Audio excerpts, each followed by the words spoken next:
Men would sooner put the realm to the torch than see a woman ascend the Iron Throne.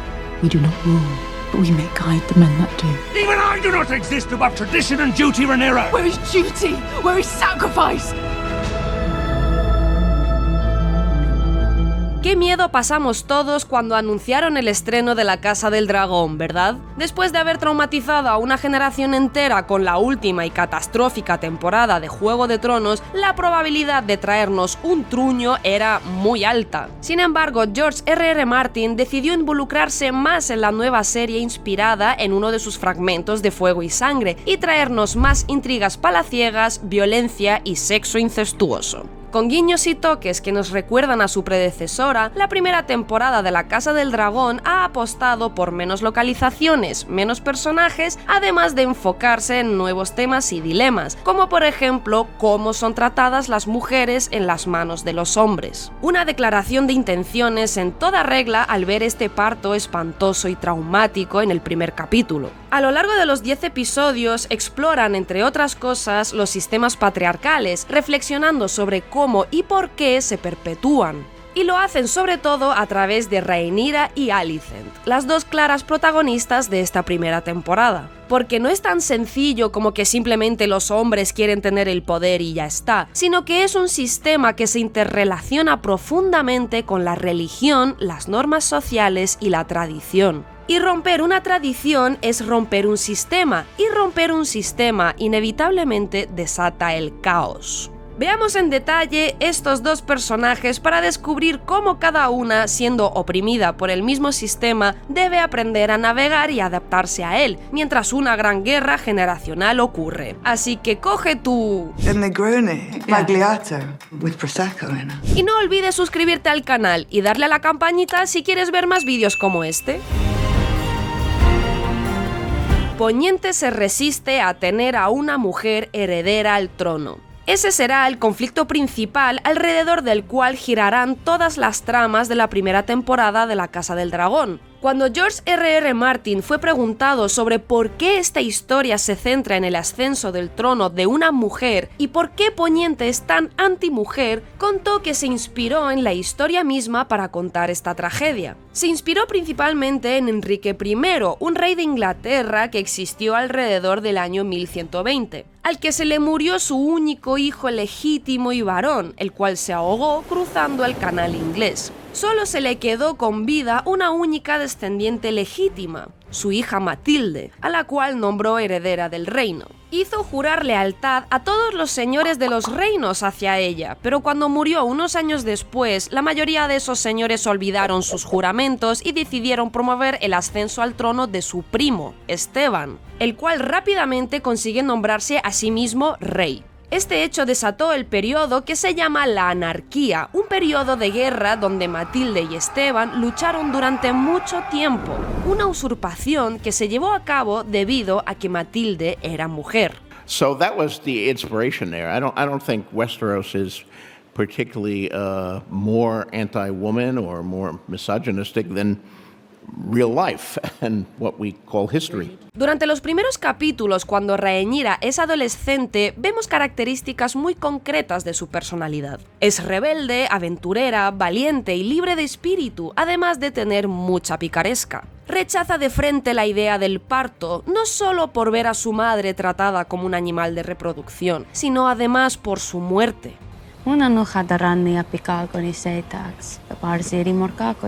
Se niega a contraer matrimonio, practica sexo con quien le da la gana y está dispuesta a mentir con tal de salirse con la suya. En varios momentos podemos ver que de hecho disfruta de su posición y estatus, le gusta mandar y que la gente cumpla sus deseos. Lo que no quita que su deseo más profundo sea la independencia. Tiene ese enorme poder de ser la heredera del trono, pero ninguna libertad para ejercerlo. Sin embargo, en el episodio 6, y después de varios saltos temporales que suman casi 20 años, cuesta reconocer a esa adolescente rebelde. Bien es verdad que el tema de los saltos temporales fue de por sí muy caótico para muchos espectadores, pero el equipo creativo decidió aposta que las actrices de Rhaenyra y Alicent de sus versiones jóvenes y adultas no cruzaran ni una palabra entre ellas, ellas en el proceso del rodaje, ya que la intención era recalcar lo mucho que han cambiado estos personajes a lo largo de los años. Rhaenyra sigue conservando algunas de las características que la definían, pero en una versión mucho más descafeinada.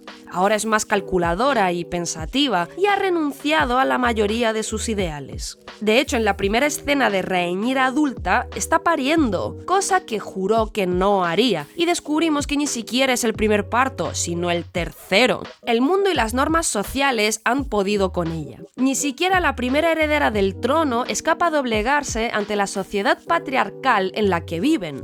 Que la veamos hasta en 2 escenas diferentes de parto es muy relevante. Alicent, su amiga, ha vivido la misma suerte que ella, incluso siendo más joven aún, pero no vemos ni uno de sus partos. El drama del parto es un conflicto personal de Rhaenyra, símbolo máximo de la renuncia a su independencia y aceptación de vivir en el sistema según sus reglas. Tenemos otros personajes en los que se refleja también esta idea, como por ejemplo Lady Mysaria. I ensured long ago that I would never be threatened by childbirth. Cuando Daemon le descubre que su intención era que le engendrara hijos, Lady Mysaria se niega, plenamente consciente de lo peligroso que es un parto. Es un miedo con el que las mujeres en este mundo se ven obligadas a vivir, el miedo a morir en uno de los múltiples partos a los que se verán sometidas. I didn't come into your service wanting gold, the power, the station. I came to you to be liberated. Liberated? From what? Fear. Zugos Gleisilun Jailun Daor. Me papas Gleisilun.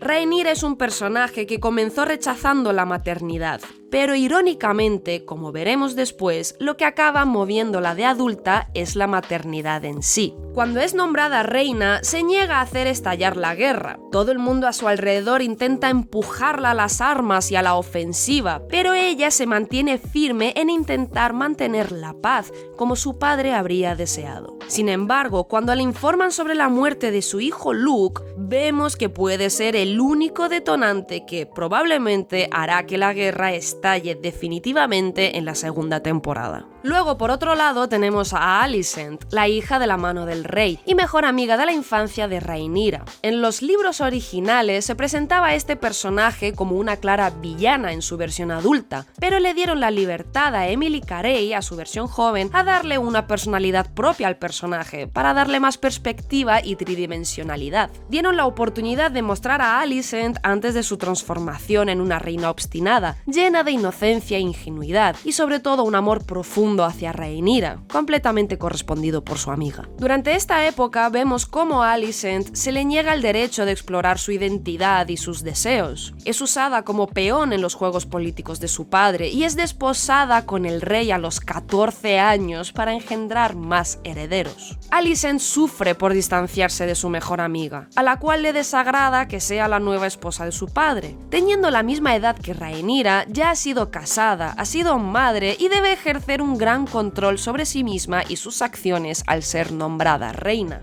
Responsabilidades de las que Rhaenyra se libra hasta bastante más tarde. Perhaps the hunt could be fun. Is it the king's command?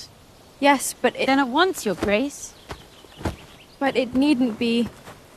None of it needs be this way in truth. Mientras que Rhaenyra tiene sus aventuras con Daemon o Ser Criston Cole, Alicent se queda cada vez más aislada, sola y estancada. Por una parte es abandonada por su amiga, para luego después ser abandonada por su padre, la única persona que quedaba en el reino de su parte, que es despedido justamente por culpa de Rhaenyra. Es un momento crucial para Alicent, donde se da cuenta de que está completamente sola y que debe buscar alianzas, porque su padre le advierte de que su vida podría estar en peligro si no lo hace. A pesar de ser una reina, es una mujer sin poder y se ve obligada a buscar alianzas en los detractores de Rhaenyra, Larys y Ser Criston Cole, resentido por los caprichos de Rhaenyra. Probablemente una de las escenas más potentes de la primera temporada, junto a la última entrada de Viserys en el trono, sea la entrada tardía de Alicent en la boda de Rhaenyra. Cuando entra por primera vez, con la cabeza bien alta y con ese vestido de color verde intenso, símbolo de la casa Hightower, interrumpe el discurso del rey y todo el mundo se levanta a su paso. Bueno, menos Daemon, porque a Daemon se la puto pela todo. Abandonada por su amiga y sin nadie para apoyarla, manda el mensaje de que peleará por los intereses de su casa y personificará sus valores al máximo. The beacon on the high tower. Do you know what color it glows when Old Town calls its banners to war? Green. Está rodeada de símbolos que apelan a la religión, señal de cómo Alicent ha abrazado completamente la idea religiosa del mártir. Alicent soporta todo lo que le pasa porque considera que es lo correcto, lo digno, lo puro, y que al soportar el dolor, el sufrimiento y la injusticia, al final la verdad y el bien ganará. Las dos sufren por ser oprimidas por el mismo sistema, pero cada una aprende a adaptarse a él, quieran o no, a su propia manera. El patriarcado tiende a etiquetar a las mujeres de una manera muy concreta, tanto a sus cualidades, valor como capacidades, pero aquí tenemos a dos personajes femeninos que representan la diversidad de mujeres que hay y la manera de afrontar la realidad que les atrapa. Ambas luchan contra el encasillamiento de lo que se supone que es una mujer, pero cada una lo hace de manera completamente diferente. Su relación al inicio se parece mucho a la de los chicos de la película Stand By Me. I'm never gonna get out of this town, am I, Corey? You can do anything you want, man. Son compañeras de juego, se quieren, se aprecian y sueñan con su futuro mientras pueden. Incluso de adultas vemos varios momentos, tanto en su actuación como en sus ojos, que quieren volver a estar unidas. Sin embargo, inevitablemente, los hombres que hay alrededor de sus vidas las mantienen separadas. Es otra de las aristas del sistema patriarcal, el cual justamente se hace fuerte gracias a que los hombres se unen en su causa, pero en el cual mantener a las mujeres unidas es muy complicado, debido a todas las responsabilidades, obligaciones y prejuicios a las que son sometidas. Por una parte, Alicent ha acatado todo lo que le ha mandado su padre toda la vida, para después acatar lo que le dijera su marido, el rey. Ha hecho todo lo que se esperaba de ella como mujer sin rechistar. En cambio, Rhaenyra siempre ha acabado saliéndose con la suya, a pesar de saltarse las reglas. Sí, ha cumplido con parte de sus obligaciones como casarse y engendrar hijos, pero por detrás ha hecho lo que le ha dado la gana, desde desvirgarse con su caballero hasta engendrar hijos bastardos. Semillas de resentimiento se plantan en Alicent, que mezclado con cierta envidia de su libertad hacen que se mosquee con Rhaenyra, no solo porque ha hecho lo que ha querido, sino porque ha hecho todo lo contrario a lo que le ha enseñado la religión, lo que por tradición debería ser moralmente una mujer. La culminación de este conflicto es la escena del cuchillo, donde Rhaenyra le da a su amiga donde sabe que más le duele. Exhausting, wasn't it? Hiding beneath the cloak of your own righteousness. But now they see you as you are. Es el único momento en el que Alicent pierde la compostura, donde saca toda su frustración hacia Rhaenyra y lo que siente de verdad, después de haber estado toda su vida resentida con las decisiones de ella y completamente reprimida. Pero a la vez vemos el resentimiento en Rhaenyra hacia Alicent, de que su amiga se limitara simplemente a cumplir todo lo que le pedían, fingiendo toda su vida sin rechistar un mínimo, en vez de atreverse a ser ella misma en algún espacio mínimo de su vida. En el fondo se conocen, se quieren y serían capaces de ser honestas y apoyarse la una a la otra, cosa que no haría ningún otro hombre en sus vidas. Serían un buen equipo, pero están separadas por todo un sistema complejo de normas y valores. Y hasta aquí el vídeo. Por nuestra parte, estamos deseosos de que llegue la segunda temporada de La Casa del Dragón y ver cómo sigue desarrollándose esta compleja relación entre la Targaryen y la Hightower. Y bueno, y qué ganas de ver más de Elena, la verdad, que no ha tenido mucho screen time en esta temporada, pero tiene toda la pinta de que sus sueños y profecías pueden darnos más pistas de lo que pueda aparecer en el futuro. There is a beast beneath the boards. ¿Y tú? ¿Qué te pareció la primera temporada? ¿Y qué esperas de la segunda? Te leemos en los comentarios. ¡Chao!